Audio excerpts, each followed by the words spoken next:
All right, class, it's time for another chapter of The Silver Chair. Okay, so we left off with the bottom of the world. That was chapter 14, and they made it across the underworld, and they're going up into the tunnel of the new, way out. Okay, so all of the little earth gnomes have gone down to Bism, and they're on the way up. Okay, so chapter 15. The disappearance of Jill. The patch of light did not show up anything down in the darkness where they were standing. The others could only hear, not see, Jill's efforts to get onto the Marshwiggle's back. That is, they heard him saying, "You needn't put your finger in my eye," and "Nor your foot in my mouth either," and "That's more like it," and "Now I'll hold on to your legs. That'll leave your arms free to steady yourself against the earth." Then they looked up and soon saw the black shape of Jill's head against the patch of light. "Well?" they all shouted up anxiously. "It's a hole," called Jill's voice. "I could get through if I was a bit higher." "What do you see through it?" asked Eustace. "Nothing much yet," said Jill. "I say, Puddleglum, let go of my legs so I can stand on your shoulders instead of sitting on them. I can steady myself all right against the edge." They could hear her moving, and then much more of her came into sight against the greyness of the opening. In fact, all of her down to the waist. "I say," began Jill, but suddenly broke off with a cry. Not a sharp cry. It sounded more as if her mouth had been muffled or something had pushed into it. After that she found her voice and seemed to be shouting as loud as she could, but they couldn't hear the words. Two things, then, happened at the same moment. The patch of light was completely blocked for a second or so, and they heard both a scuffling, struggling sound and the voice of the Marshwiggle gasping, "Quick! Help! Hold on to her legs! Somebody's pulling her! There! No, here! Too late!" The opening and the cold light which filled it were now perfectly clear again. Jill had vanished. "Jill! Jill!" they shouted frantically, but there was no answer. "Why the dickens couldn't you have held her feet?" said Eustace. "I don't know, Scrub," groaned Puddleglum. "Born to be a misfit, I shouldn't wonder. Fated to be post death, just as I was fated to eat talking stag at Harfang. Not that it isn't my own fault as well, of course." "This is the greatest shame and sorrow that could have fallen on us," said the prince. "We have sent a brave lady into the hands of enemies and stayed behind in safety." "Don't paint it too black, sir," said Puddleglum. "We're not very safe, except for death by starvation in this hole." "I wonder if I am small enough to get through where Jill did," said Eustace. What had really happened to Jill was this. As soon as she had got her head out of the hole, she found that she was looking down, as if from an upstairs window, not up, as if through a trap door. She had been so long in the dark that her eyes couldn't at first take in what they were seeing, except that she was not looking at the day-lit sunny world which she so wanted to see. The air seemed to be deadly cold, and the light was pale and blue. There was also a good deal of noise going on, and a lot of white objects flying about in the air. It was at that moment that she had shouted down to Puddleglum to let her stand on his shoulders. When she had done this, she could see and hear a good deal better. The noises she had been hearing turned out to be two kinds, the rhythmical thump of several feet, and the music of 4 fiddles, 3 flutes, and a drum. She also got her own position clear. She was looking out of a hole in a steep bank which sloped down and reached the level about 14 feet below her. Everything was very white. A lot of people were moving about. Then she gasped. The people were trim little fauns, and dryads with leaf-crowned hair floating behind them. For a second they looked as if they were moving anyhow. Then she saw that they were really doing a dance with so many complicated steps and figures that it took you some time to understand it. Then it came over her like a thunderclap that the pale blue light was moonlight, and the white stuff on the ground was really snow. And of course, there were the stars staring at a black frosty sky overhead, and the tall black things behind the dancers were trees. They had not only gotten out into the upper world at last, but they had come out in the heart of Narnia. Jill felt she could have fainted with delight. And the music, the wild music, intensely sweet and yet just the least bit eerie too, was full of good magic as the witch's thrumming had been full of bad magic. It made her feel it all the more. All this takes a long time to tell, but of course it took a very short time to see. Jill turned almost at once to shout down to the others, "I say, it's all right, we're out and we're home." But the reason she never got further than "I say" was this. Circling around and around the dancers was a ring of dwarfs, all dressed in their finest clothes, mostly scarlet with fur-lined hoods and gold tassels and big furry top boots. As they circled around, they were all diligently throwing snowballs. Those were the white things that Jill had seen flying through the air. They weren't throwing them at the dancers, as silly boys might have been doing in England. They were throwing them through the dance, in such perfect time with the music and with such perfect aim that if all the dancers were in exactly the right places at the right moments, no one would be hit. This is called the Great Snow Dance and is done every year in Narnia on the first moonlit night when there is snow on the ground. Of course, it is a kind of game as well as a dance, because every now and then some dancer will be the least bit wrong and will get a snowball in the face, and then everyone laughs. But a good team of dancers, dwarfs, and musicians will keep it up for hours without a single hit. On fine nights, when the cold and the drum taps and the hooting of the owls and the moonlight have gotten into their wild woodland blood and made it even wilder, they will dance till daybreak. I wish you could see it for yourselves.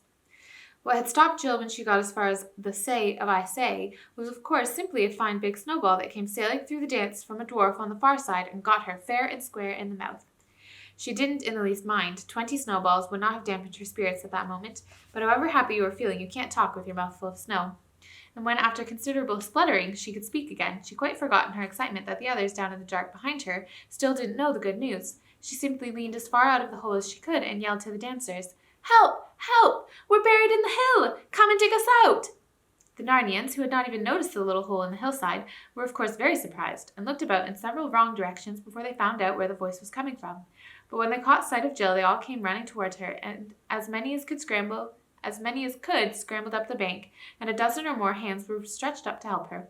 And Jill caught hold of them and thus got out of the hole and came slithering down the bank head first, and then picked herself up and said, "Oh, do go and dig the others out. There are 3 others besides the horses, and one of them is Prince Rilian." She was already in the middle of a crowd when she said this, for besides the dancers, all sorts of people who had been watching the dance, and whom she had not seen at first, came running up. Squirrels came out of the trees in showers, and so did owls. Hedgehogs came waddling as fast as their short legs would carry them. Bears and badgers followed at a slower pace. A great panther, twitching its tail in excitement, was the last to join the party. But as soon as they understood what Jill was saying, they all became active. "Pick and shovel, boys, pick and shovel! Off for our tools," said the dwarfs, and dashed away into the woods at top speed. "Wake up some moles, they're the chaps for digging, they're quite as good as dwarfs," said a voice.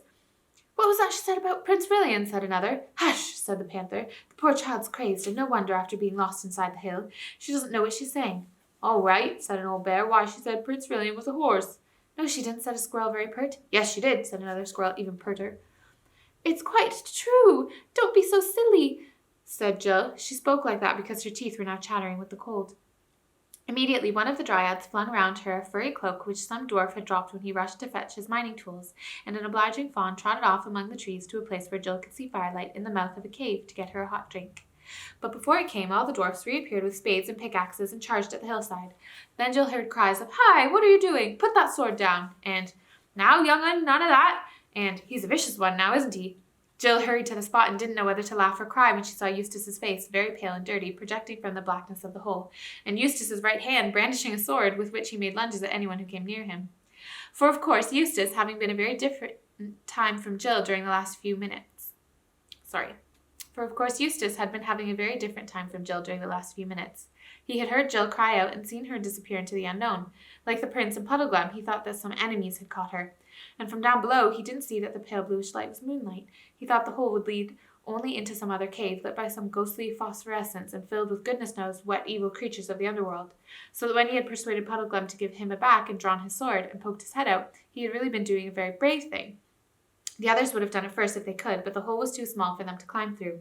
Eustace was a little bigger and a lot clumsier than Jill, so that when he looked out, he bumped his head against the top of the hole and brought a small avalanche of snow down on his face. And so, when he could see again and saw a dozen figures coming at him as hard as they could run, it was not surprising that he tried to ward them off. "Stop, Eustace, stop!" cried Jill. "They're all friends. Can't you see? We've come up in Narnia. Everything's all right." Then Eustace did see and apologized to the dwarfs, and the dwarfs said not to mention it. And dozens of thick, hairy, dwarfish hands helped him out just as they had helped Jill out a few minutes before. Then Jill scrambled up the bank and put her head in the dark opening and shouted the good news to the prisoners. As she turned away, she heard Puddleglum mutter, "Ah, poor Poll. It's been too much for her this last bit. Turned her head, I shouldn't wonder. She's beginning to see things." Jill rejoined Eustace, and they shook one another by both hands and took in great deep breaths of free midnight air. And a warm cloak was brought for Eustace, and hot drinks for both. While they were sipping it, the dwarfs had already got all the snow and all the sods off a large strip of the hillside around the original hole, and the pickaxes and spades were now going as merrily as the feet of fauns and dryads had been going in the dance 10 minutes before. Only 10 minutes! Yet already it felt to Jill and Eustace as if all their dangers in the dark and heat and general smotheriness of the earth must have been only a dream. Out here in the cold, with the moon and the huge stars overhead, Narnian stars are nearer than stars in our world, and with kind, merry faces all around them, one couldn't quite believe in Underland. Before they had finished their hot drinks, a dozen or so moles, newly waked and still very sleepy and not well pleased, had arrived. But as soon as they understood what it was all about, they joined in with a will. Even the fawns made themselves useful by carting away the earth in little barrows, and the squirrels danced and leaped to and fro in great excitement, though Jill never found out exactly what they thought they were doing. The bears and owls contented themselves with giving advice, and kept on asking the children if they wouldn't like to come into the cave, that was where Jill had seen the firelight, and get warm and have supper. But the children couldn't bear to go without seeing their friends set free. No one in our world can work at a job of that sort as dwarfs and talking moles work in Narnia. But then, of course, moles and dwarfs don't look on it as work. They like digging. It was therefore not really long before they had opened a great black chasm in the hillside, and out from the blackness into the moonlight, this would have been rather dreadful if one hadn't known who they were, came first the long, leggy, steeple-hatted figure of the Marshwiggle, and then, leading two great horses, Rilian the prince himself. As Puddleglum appeared, shouts broke out on every side. "Why, it's a Wiggle! Why, it's old Puddleglum! Oh, Puddleglum from the eastern marshes! Whatever have you been doing, Puddleglum? There have been search parties out for you. The Lord Trumpkin has been putting up notices. There's a reward offered." But all this died away, all in one moment, into dead silence, as quickly as the noise dies away in a rowdy dormitory if the headmaster opens the door. For now they saw the prince. No one doubted for a moment who he was. There were plenty of beasts and dryads and dwarfs and fauns who remembered him from the days before his enchanting. There were some old ones who could just remember how his father, King Caspian, had looked when he was a young man, and saw the likeness. But I think they would have known him anyway. Pale though he was from long imprisonment in the deep lands, dressed in black, dusty, dishevelled, and weary, there was something in his face and air which no one could mistake. That look is in the face of all true kings of Narnia, who rule by the will of Aslan and sit at Cair Paravel on the throne of Peter the High King. Instantly every head was bared and every knee was bent.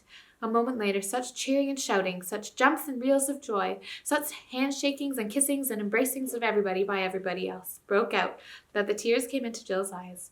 Their quest had been worth all the pains it cost. "Please, your highness," said the oldest of the dwarfs, "there is some attempt at a supper in the cave yonder, prepared against the ending of the snow dance." "With good will, father," said the prince. Never had any prince, knight, gentleman, or bear so good a stomach to his victuals as we four wanderers have tonight. The whole crowd began to move away through the trees toward the cave. Jill heard Puddleglum saying to those who pressed around him, No, my story can wait. Nothing worth talking about when it's happened to me. I want to hear the news. Don't try breaking it to me gently, for I'd rather have it all at once. Has the king been shipwrecked? Any forest fires? No wars on the Colombran border? Or a few dragons, I shouldn't wonder?" And all the creatures laughed aloud and said, "Isn't that just like a Marshwiggle?" The two children were nearly dropping with tiredness and hunger, but the warmth of the cave and the very sight of it, with the firelight dancing on the walls and the dressers and cups and saucers and plates and on the smooth stone floor, just as it does in a farmhouse kitchen, revived them a little. All the same, they went fast asleep while supper was being got ready. And while they slept, Prince Rilian was talking over the whole adventure with the older and wiser beasts and dwarfs. And now they all saw what it meant, how a wicked witch, doubtless the same kind as the White Witch who had brought the great winter on Narnia long ago, had contrived the whole thing, first killing Rilian's mother and then enchanting Rilian himself. And they saw how she had dug right under Narnia and was going to break out and rule it through Rilian, and how he had never dreamed that the country of which she would make him king in name but really her slave, was his own country. And from the children's part of the story they saw how she was in league and friendship with the dangerous giants of Harfang. "And the lesson of it all is, your highness," said the oldest dwarf, "that those northern witches always mean the same thing, but in every age they have a different plan for getting it." And that's the chapter.